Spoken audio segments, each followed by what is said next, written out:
नमस्कार साथियों, मैं विकेश कुमार एक बार फिर से आपका प्यारा चैनल नॉलेज जंक्शन मस्ती में दिल से स्वागत करता हूं। साथियों, डेली के तरह जो है आज के वीडियो में हम देखेंगे कि भारत शासन अधिनियम जो ब्रिटिश क्राउन के द्वारा यानी कि महारानी विक्टोरिया के द्वारा हाथों में चला जाता है, तो वहां से आज हम शुरू करते हैं। अगर आपने इसके पहले का वीडियो नहीं देखे हैं तो वो आप अवश्य ही देख लें। मैं आपसे हाथ जोड़कर विनती करता हूं, क्योंकि वो वीडियो आप देखेंगे तभी ये वीडियो आपको अच्छे समझ में आएगा। तो चलते हैं आज के क्लास की ओर। तो साथियों, मैंने पढ़ लिया था चार्टर अधिनियम, और वो चार्टर अधिनियम 1773 से 1853 तक पिछले वीडियो में मैंने पढ़ रखा है। तो वहाँ से जो कंपनी के द्वारा जो अधिनियम पारित किया गया था वो पढ़े थे।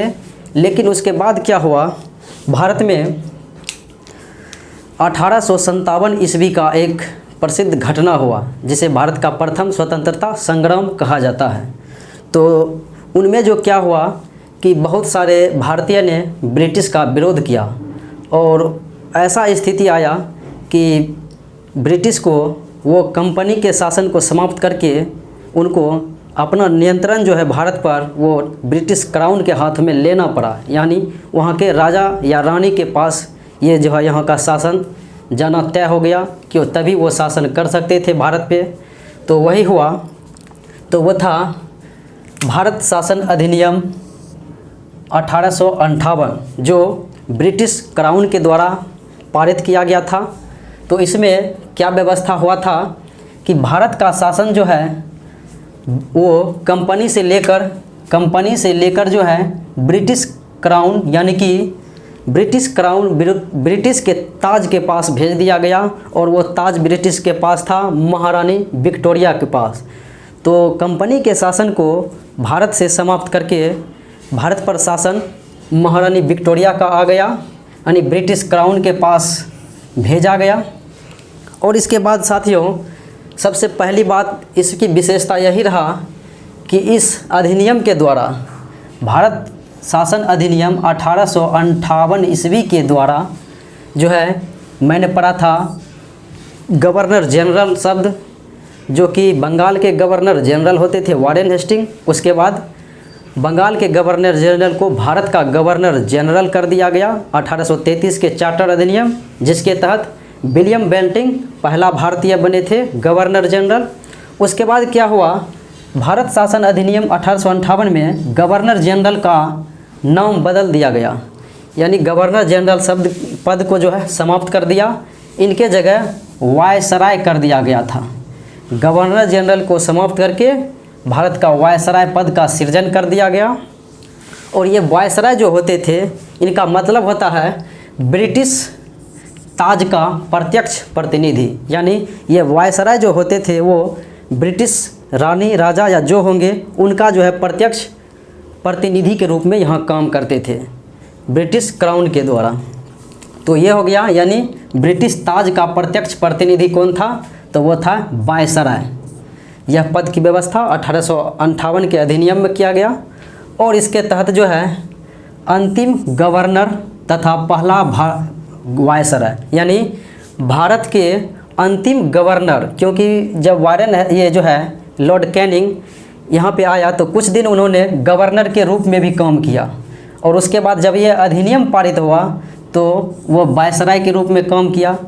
तो यहाँ से प्रश्न पूछा जाता है कि भारत का अंतिम गवर्नर जनरल, यहाँ पे जनरल लगेगा, हाँ, अंतिम गवर्नर जनरल तथा पहला वायसराय, तो वो होगा लॉर्ड कैनिंग, क्योंकि वायसराय पद की व्यवस्था भारत शासन अधिनियम 1858 में किया गया, और इसके तहत पहला वायसराय बना था लॉर्ड कैनिंग। उसके बाद साथियों, आपने पढ़ा था पिट्स इंडिया एक्ट जो 1784 में पारित किया गया था। 1784 में उसमें दोहरे प्रशासन की नींव पड़ा था, दोहरे प्रशासन शुरू हुआ।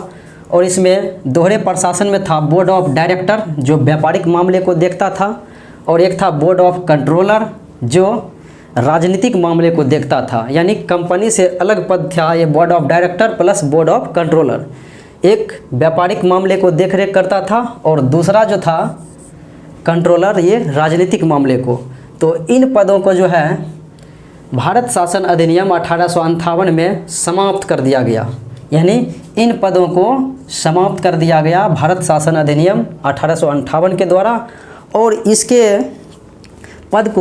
इस पद को समाप्त करके एक नया पद ब्रिटिश मंत्रिमंडल में जोड़ा गया। यहाँ नहीं, ब्रिटिश मंत्रिमंडल में, यहाँ वहाँ जो मंत्रिमंडल होता था, विभिन्न प्रकार के मंत्री होता था, तो उस मंत्री में जो है आपको पता है कि 1857 की क्रांति जो हुआ था उस समय लॉर्ड पॉमस्टन प्रधानमंत्री थे ब्रिटिश के। तो ब्रिटिश पर मंत्रिमंडल में जो है एक नया पद जोड़ा गया, एक नया पद दिया गया, और वो पद था भारत का राज्य सचिव। भारत का राज्य सचिव पद का सृजन कब हुआ? भारत शासन अधिनियम 1858 के द्वारा, यानी secretary of state for India, secretary of state for India, Bharat का राज्य सचिव पद सृजित किया गया, ये बोर्ड ऑफ डायरेक्टर और कंट्रोलर को समाप्त करके। और ये जो होता था उस समय क्या हुआ, जब ये पद सृजन हुआ तो इसी पद के द्वारा, यानी भारत के राज्य सचिव जो ब्रिटिश ताज के हाथों जिसका पद सृजन हुआ, तो ये जो है भारत पर इन्हीं के माध्यम से शासन चलाया जाता था। यानी किसी भी मामले का अंतिम निर्णय जो होता था वो भारत के राज्य सचिव, यानी ये राज्य सचिव जो पद हुआ था, भारत सचिव का पद, इन्हीं का अंतिम निर्णय होता था यहाँ पे शासन के मामले में। वायसराय तो वो प्रतिनिधि था वहाँ का, ब्रिटिश का, और ये जो है वहाँ ब्रिटिश में ये था भारत का राज्य सचिव, यानी भारत पे शासन चलाने के लिए भारत का राज्य सचिव पद सृजन हुआ था। तो इन्हीं का अंतिम निर्णय होता था कोई भी न्यायिक मामले में।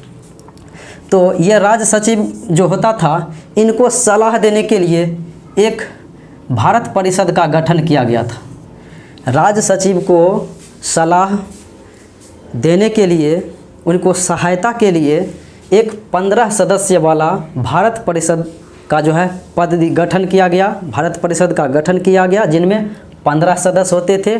और ये 15 सदस्य में, यानी यह 15 सदस्य में जो है 8 सदस्य ब्रिटिश सरकार के मंत्रिमंडल के सदस्य होते थे, 8 सदस्य ब्रिटिश मंत्रिमंडल के सदस्य होते थे, और 7 सदस्य जो होते थे ये कंपनी के निदेशक मंडल के सदस्य होते थे। 7 सदस्य कंपनी के निदेशक मंडल के, और 8 सदस्य जो होते थे ब्रिटिश सरकार के मंत्रिमंडल के सदस्य होते थे। तो ये आप समझ गए। और इन भारत परिषद का जो अध्यक्ष होता था वो होता था भारत का सचिव, यानी वही भारत का राज्य सचिव इनका अध्यक्ष होता था। और इसके बाद क्या किया गया, इनके द्वारा जो है मुग़ल साम्राज्य के पद को समाप्त कर दिया गया। साथियों, आपको पता है भारत का अंतिम मुग़ल बादशाह बहादुर शाह जफ़र था, जिसे द्वितीय कहते हैं, बहादुर शाह द्वितीय। इन्होंने 1857 की क्रांति में भाग लेने के कारण जो है इन्हें अंग्रेज़ों के द्वारा रंगून भेज दिया गया, और रंगून में इसकी मृत्यु हो गई, और यहीं से मुग़ल का पद जो है, मुग़ल वंश खत्म हो गया। तो इन्हीं अधिनियम के द्वारा मुग़ल साम्राज्य के पद जो है समाप्त हुआ गया। और उसके बाद देखिए, ये राज्य सचिव जो होता था, इनका जो है भारत सचिव, इनके ऑफिस, यानी जो भारत में ऑफिस इनका होता था, जो वर्कर होते थे, इनके सदस्य होते थे, इनका जो है खर्च यानी व्यय, ये भारत से ही दिया जाता था। क्योंकि इसमें इन्होंने कहा कि यह भारत के लिए काम कर रहा है, इसलिए इनके खर्च जो है, इनका व्यय भारत से ही दिया जाएगा। और इन खर्च को जो है कहा जाता था होम चार्जेज, यानी ये जो भारत सचिव के ऑफिस का व्यय जो है, खर्च भारत से दिया जाता था, जिन्हें भाषा में कहा जाता है होम चार्जेज, यानी होम चार्जेज के रूप में जाना जाता है। तो उसके बाद साथियों, मुझे उम्मीद है कि इतना बात आप समझ गए होंगे। तो अब आते हैं, एक है भारत परिषद अधिनियम 1861। 1858 के बाद तत्पश्चात भारत परिषद अधिनियम 1861 पारित किया गया था, और इस समय भी वायसराय कैनिंग ही थे।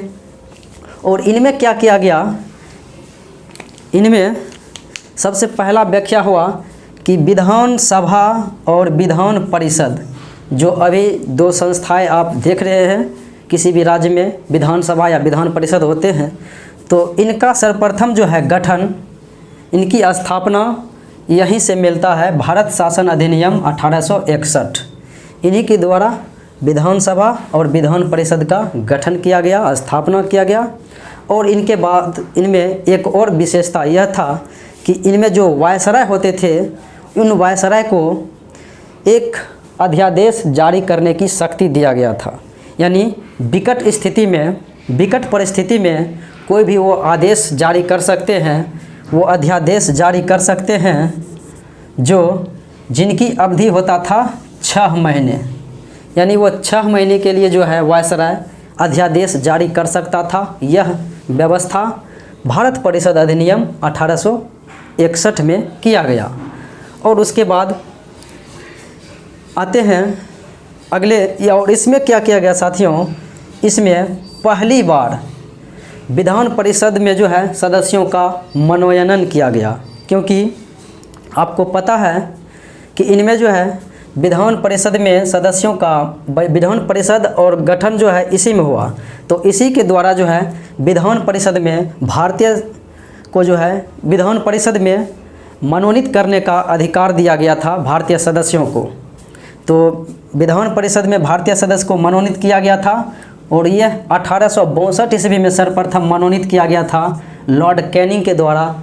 3 भारतीय को 1862 में लॉर्ड कैनिंग के द्वारा जो है विधान परिषद में मनोनीत किया गया था। और वो 3 व्यक्ति थे, एक थे बनारस के राजा, और दूसरा थे पटियाला के महाराजा, और एक थे सर दिनकर राव। यानी बनारस के राजा और पटियाला के महाराजा, और उसके बाद थे एक दिनकर राव जी थे। तो इनको जो है इसी अधिनियम के द्वारा, यानी ये जो भारत परिषद अधिनियम 1861 थे, इन्हीं के द्वारा मनोनीत किया गया विधान परिषद में। तो फिर चलते हैं साथियों अगले कदम में। तो अगला है भारत परिषद अधिनियम 1892। तो भारत परिषद अधिनियम 1892 में जो है कुछ व्यवस्था इस प्रकार से किया गया था।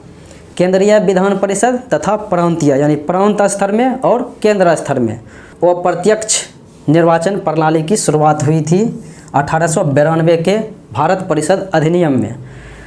चुनाव 2 प्रकार से होते हैं, एक प्रत्यक्ष होते हैं और एक अप्रत्यक्ष होते हैं।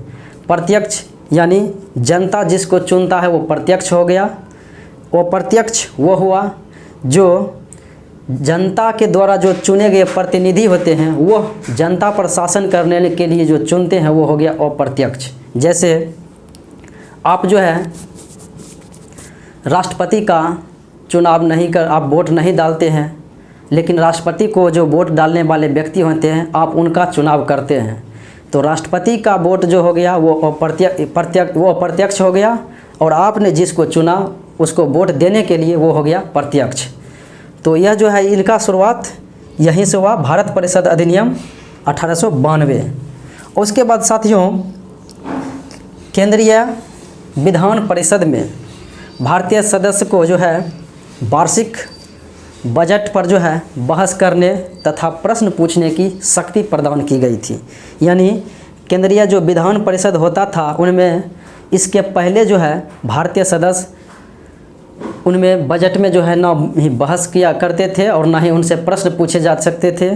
तो यह व्यवस्था सर्वप्रथम इन्हीं में किया गया भारत परिषद अधिनियम 1892 में, कि प्रश्न पूछ सकते हैं, उस पर बहस कर सकते हैं, लेकिन उनमें आप अपना मत नहीं दे सकते हैं कि आप ऐसे कीजिए वैसे कीजिए। यानी वो मत देने का व्यवस्था नहीं किया गया, केवल प्रश्न पूछ सकते हैं क्या हुआ कैसे हुआ, और उस पर आप भी बहस कर सकते हैं।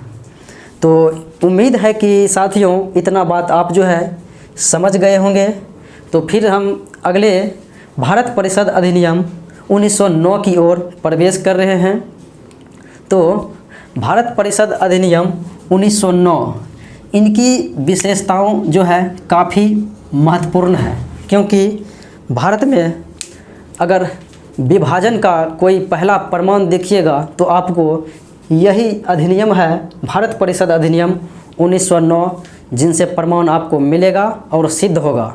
तो आइए हम सिद्ध करके दिखाते हैं कि भारत को विभाजन की ओर किस प्रकार ले जा रहा है ब्रिटिश के द्वारा, यानी वो ब्रिटिश क्राउन यानी ताज के द्वारा किस प्रकार से यहाँ शासन कर रहा है, किस प्रकार से विभाजन डाल रहा है। तो देखिए, भारत परिषद अधिनियम 1909 ईस्वी को जो है मार्ले मिंटो सुधार अधिनियम के नाम से जाना जाता है। मार्ले मिंटो, इनमें दो व्यक्ति का नाम आता है, मार्ले मिंटो सुधार अधिनियम 1909 या भारत परिषद अधिनियम 1909। तो मार्ले ये जो है, मार्ले भारत में जो है भारत के राज सचिव थे, कहाँ, ब्रिटेन में। यानी ये मार्ले जो थे, लॉर्ड मार्ले, यह ब्रिटेन में भारत के राज्य सचिव थे, जिनका पद का सृजन 1858 में हुआ। यानी वो ब्रिटिश मंत्रिमंडल के सदस्य थे, वहाँ के पद थे भारत के राज्य सचिव। मार्ले साहब ब्रिटेन में भारत के राज्य सचिव। और उसके बाद मिंटो, ये मिंटो जो थे भारत का वायसराय था। मिंटो भारत का वायसराय, यानी ये मिंटो भारत का वायसराय, यहाँ ये वायसराय थे। यानी यहाँ ब्रिटिश का प्रत्यक्ष प्रतिनिधि कौन था, वायसराय के रूप में मिंटो। लेकिन भारत के राज्य सचिव का जो पद था, यानी राज्य सचिव जो थे वो मार्ले थे ब्रिटेन में, जिनका जो है यहाँ पर शासन पर नियंत्रण चल रहा था। तो उसके बाद इनमें इतना बात समझ गए कि मार्ले ब्रिटेन में भारत के राज्य सचिव और मिंटो भारत का वायसराय। और उसके बाद क्या किया गया, इनमें पृथक निर्वाचन प्रणाली की शुरुआत किया गया। यानी इसमें जो है पृथक संप्रदाय के लिए पृथक निर्वाचन प्रणाली का शुरुआत यहीं से किया गया। और इनमें होता क्या था कि जो सदस्य मुस्लिम समुदाय के थे, यानी मुस्लिम समुदाय के सदस्य के लिए मुस्लिम व्यक्ति ही, मुस्लिम सदस्यों का चुनाव मुस्लिम मतदाता ही कर सकते थे। यानी इसमें यह व्यवस्था किया गया कि जो मुस्लिम सदस्य होंगे उनका चुनाव जो है मुस्लिम मतदाता ही कर सकते हैं। अब सोचिए, मुस्लिम सदस्यों का चुनाव मुस्लिम मतदाता किया गया, यानी ये पृथक निर्वाचन पद्धति की शुरुआत किया गया यहाँ से। यानी यहीं से भारत के विभाजन की प्रक्रिया को शुरू किया गया ब्रिटिश के द्वारा।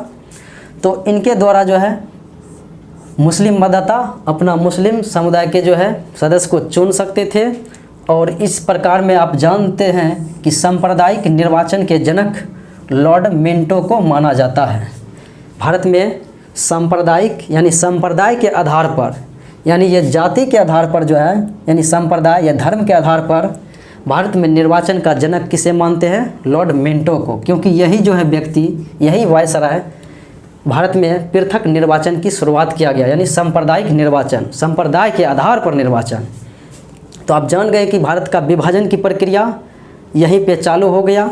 और उसके बाद क्या हुआ साथियों, केंद्रीय तथा प्रांतीय विधान परिषद में आपने देखा भारत के परिषद अधिनियम 1892 में वार्षिक बजट पर जो है वहाँ बहस भी कर सकता था, प्रश्न भी पूछ सकता था, लेकिन वो मत नहीं दे सकता था कोई भी भारतीय कि आप ये गलत कर रहे हैं, सही कर रहे हैं, या आप ऐसे कर लीजिए।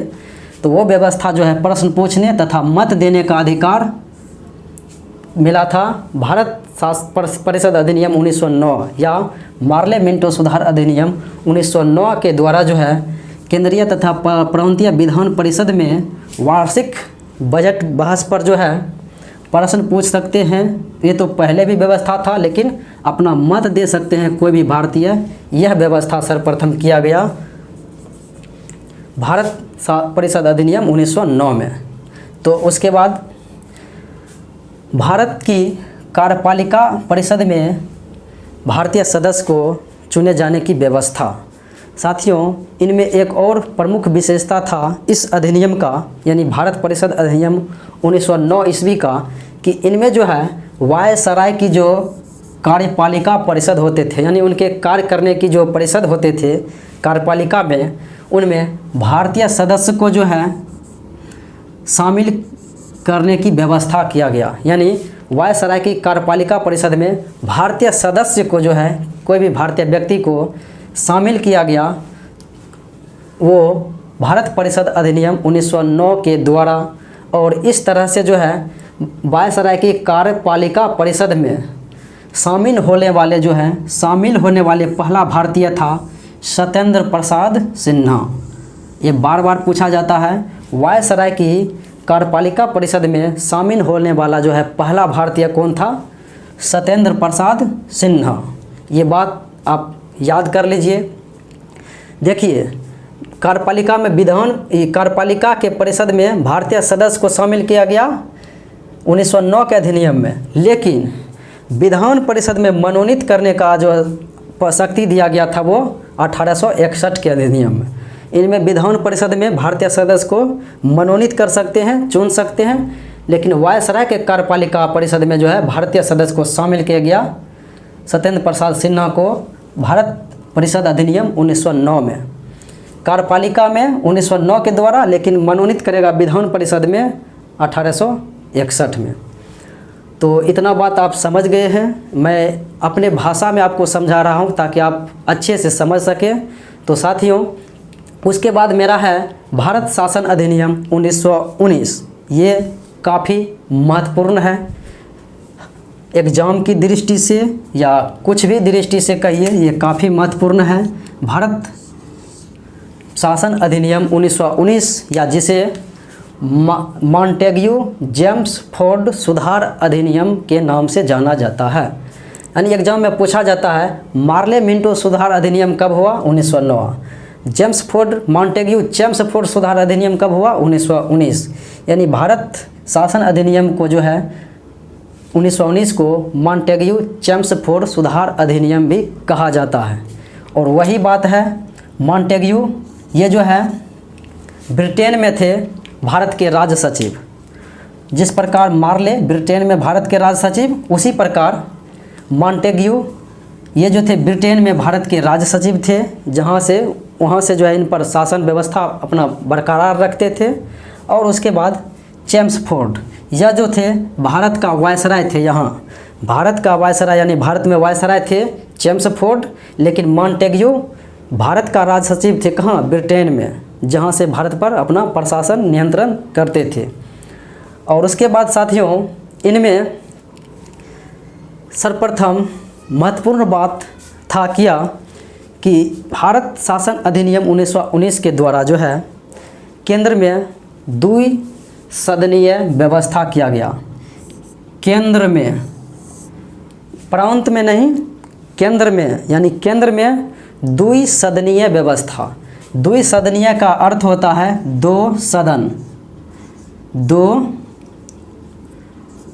दो सदन, तो दो सदन, जैसे राज्य में विधानसभा विधान परिषद होता है, अभी देखते हैं आप, जैसे आप देखिए केंद्र में लोकसभा राज्यसभा होता है, तो वही व्यवस्था जो यानी यहाँ द्विसदनीय व्यवस्था जो है पहली बार कब किया गया, यानी द्विसदन होगा केंद्र में, तो वो था भारत शासन अधिनियम 1919। और इनमें जो है राज्य परिषद जिसे कहते हैं, ये था उच्च सदन। राज्य परिषद जो है यह उच्च सदन होता था द्विसदनीय व्यवस्था में, जिसे काउंसिल ऑफ स्टेट कहा जाता है। उच्च सदन यानी राज्य परिषद, काउंसिल ऑफ स्टेट जिसे आप अभी राज्यसभा कहते हैं। उसके बाद साथियों, इनमें जो है काउंसिल ऑफ स्टेट में यानी राज्य परिषद में यानी उच्च सदन में सदस्यों की संख्या जो होता था वो 60 था। सदस्यों की संख्या 60 होता था। और इन सदस्यों में जो है इनका कार्यकाल जो होता था वह 5 वर्षों का। उच्च सदन में 60 सदस्य होते थे जिनका कार्यकाल 5 वर्ष का होता था। और 34 इनमें जो है निर्वाचित होते थे, यानी जिनका निर्वाचन होता था। और 34 के बाद उधर 34 6 40 20 यानी 26 सदस्यों का मनोनयन होता था, यानी मनोनीत किया जाता था। ये उच्च सदन यानी कि राज्य परिषद की बात है। एक है था केंद्रीय विधान सभा जिसे बोलते हैं council of assembly. Council of assembly यानी केंद्रीय विधानसभा जो अभी राज्य में है विधानसभा, तो इनका व्यवस्था किया गया था, यानी द्विसदनीय व्यवस्था। उच्च सदन और केंद्रीय विधानसभा ये निम्न सदन होते थे। तो इनमें 144 सदस्य होता था और इन 144 सदस्यों में इनका जो है कार्यकाल केवल व केवल 3 वर्षों का होता था। यानी आप देखिए, उच्च सदन का कार्यकाल 5 वर्षों का और ये निम्न सदन जो था काउंसिल ऑफ असेंबली, इनका कार्यकाल केवल व केवल 3 वर्ष का होता था। उसके बाद साथियों इनमें 104 सदस्य जो होते थे वो निर्वाचित होते थे। 144 में 104 सदस्य का निर्वाचन होता था जो चुने जाते थे और ये जो है उसके बाद 40 सदस्य जो बचा था, यानी 40 सदस्य, इन 40 सदस्यों का मनोनीत किया जाता था वायसराय के द्वारा। यानी 40 को मनोनीत होता था, 104 का निर्वाचन होता था।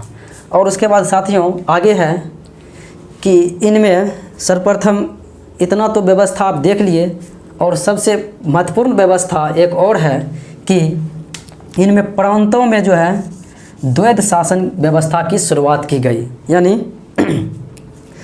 प्रांत में द्वैध शासन की सर्वप्रथम शुरुआत किया गया था, वो भारत शासन अधिनियम 1919 के द्वारा। यानी प्रांत में जितने विषय होते थे, शिक्षा हो, सिंचाई हो, जो भी हो, छापाखाना हो, बंदरगाह हो, कारखाना हो, यानी जितने भी विषय हुआ करता था उनको 2 वर्ग में बांट दिया गया। यही हुआ प्रांतों में द्वैध शासन। यानी प्रांत में, यानी ये लगभग इस समय 8 प्रांत थे, इन प्रांतों में जो है द्वैध शासन लागू किया गया था। और वो द्वैध शासन यानी प्रांत में जितने भी विषय होते थे उनको 2 भाग में बांट दिया गया। एक विषय था आरक्षित विषय, एक आरक्षित विषय, और एक था हस्तांतरित विषय। एक हस्तांतरित और एक आरक्षित। आरक्षित विषय जो होता था उन पर वायसराय का प्रशासन चलता था। यानी आरक्षित विषय में वायसराय जो होते थे, यानी ये इस समय जो वायसराय थे चेम्सफोर्ड, इनका शासन चलता था आरक्षित विषय पर। और हस्तांतरित विषय पर जो होते थे इनमें यहाँ जो है विधान परिषद के सदस्य के द्वारा जो है शासन चलता था। यानी विधान परिषद के जो सदस्य होते, विधान परिषद के प्रति जो उत्तरदायी सदस्य होते थे उनका शासन हस्तांतरित विषय पर चलता था, लेकिन आरक्षित विषय पर वायसराय का शासन चलता था। और उसके बाद देखिए, जैसे आरक्षित विषय में पुलिस, पेंशन, न्याय, वित्त, सिंचाई, छापाखाना, कारखाना, बिजली, यानी पुलिस, पेंशन, न्याय, छापाखाना, बिजली, सिंचाई, ये सब जो है आरक्षित विषय में था और जिन पर वायसराय चेम्सफोर्ड का शासन चलता था। उसके बाद हस्तांतरित विषय, हस्तांतरित विषय में आता था पुस्तकालय, संग्रहालय, शिक्षा, माप तौल। तो शिक्षा, माप तौल, सिंचाई, चिकित्सा, शिक्षा, पुस्तकालय, संग्रहालय, चिकित्सा, माप तौल में जो है, यानी इन विषयों पर जो है विधान परिषद के प्रति जो उत्तरदायी सदस्य होते थे उनके सदस्य, उनका शासन चलता था। तो आप समझ गए होंगे कि इन 2 विषयों को बांटा गया। 2 विषय कौन है, इस पर किसका शासन चल रहा है।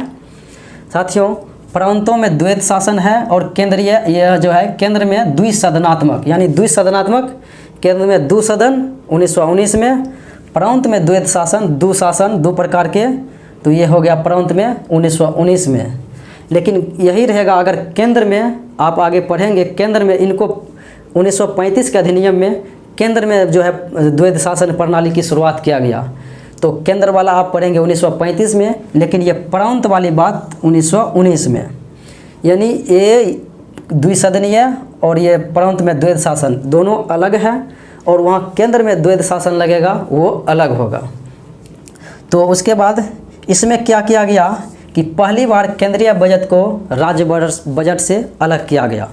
भारत शासन अधिनियम 1919 के द्वारा जो है पहली बार केंद्रीय बजट को जो है राज्य के बजट से अलग कर दिया गया, दोनों में विभाजन कर दिया गया। आपको पता है कि 1924-25 में केंद्रीय बजट को राज्य बजट से अलग किया गया अकबर्थ कमेटी के सिफारिश पर। तो वो था भारत शासन अधिनियम 1919। उसके बाद जो है भारत में जो है भारत के जो राज्य सचिव होते थे उनके द्वारा महालेखा परीक्षक की नियुक्ति का अधिकार दिया गया। यानी भारत के राज्य सचिव जो होते थे उनको यह अधिकार दिया गया कि वह भारत में महालेखा परीक्षा की नियुक्ति कर सकता है, जो कि यहाँ के लेखा जोखा को रख सकता है। उनके नियुक्ति जो है भारत के राज्य सचिव के द्वारा किया जाता था। और उसके बाद इस अधिनियम में पहली बार महिलाओं को वोट देने का अधिकार दिया गया। भारत शासन अधिनियम या जेम्स मॉन्टेग्यू चेम्सफोर्ड सुधार अधिनियम 1919 के द्वारा भारत में पहली बार महिलाओं को वोट देने का अधिकार दिया गया। और साथियों, इनमें जो है सांप्रदायिक आधार पर जो लॉर्ड मिंटो ने शुरू किया था निर्वाचन, तो इस अधिनियम में जो है भारत शासन अधिनियम 1919 में सांप्रदायिक आधार पर जो है सिख, ईसाई, आंग्ल भारतीय और यूरोपीय, आंग्ल भारतीय जो पहले ब्रिटिश थे बाद में भारतीय बन गए, और यूरोपीय जो यूरोप वाले व्यक्ति हैं, और सिख और ईसाई जो 1813 के चार्टर अधिनियम के द्वारा भारत में आया था। यानी इन संप्रदाय का निर्वाचन, इन संप्रदाय के लिए जो है एक अलग से निर्वाचन पद्धति की शुरुआत, यानी पृथक निर्वाचन पद्धति की शुरुआत भारत शासन अधिनियम 1919 के द्वारा किया गया। केवल मुस्लिम के लिए पूछा रहेगा तो साथियों वो होगा भारत परिषद अधिनियम 1909, मार्ले मिंटो सुधार अधिनियम 1909 के द्वारा केवल मुस्लिम संप्रदाय के लिए पृथक निर्वाचन। अगर लगा रहे सिख, ईसाई, आंग्ल भारतीय, यूरोपीय, इनके लिए जो है पृथक निर्वाचन, तो वो होगा भारत शासन अधिनियम 1919।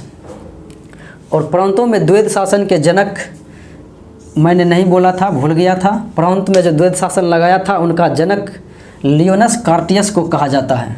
प्रांतों में द्वैध शासन के जनक लियोनस कार्टियस को माना जाता है।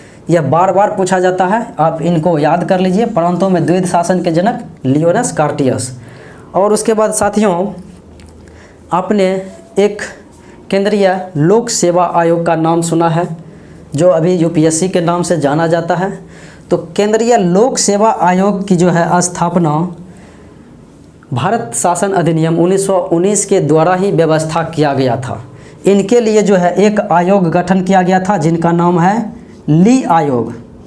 यह है ली आयोग, ली, यानी ली आयोग 1924 में एक सिफारिश किया था केंद्रीय लोक सेवा आयोग के लिए।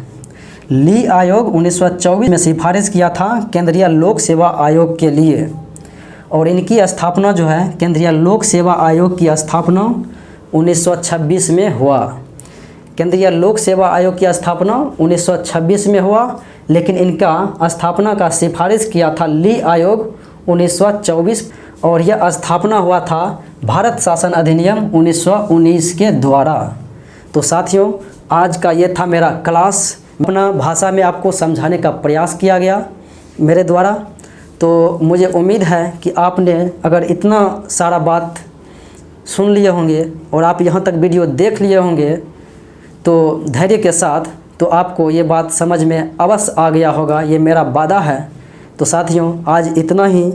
फिर अगले वीडियो में आप देखेंगे भारत शासन अधिनियम 1935 और भारतीय स्वतंत्रता अधिनियम 1947। वो दोनों एग्ज़ाम के व्यू से बहुत ही इम्पोर्टेंट है और उनको आप देखना नहीं भूलेंगे। मैं जल्द ही वापस लौटूंगा अगले वीडियो में। तब तक के लिए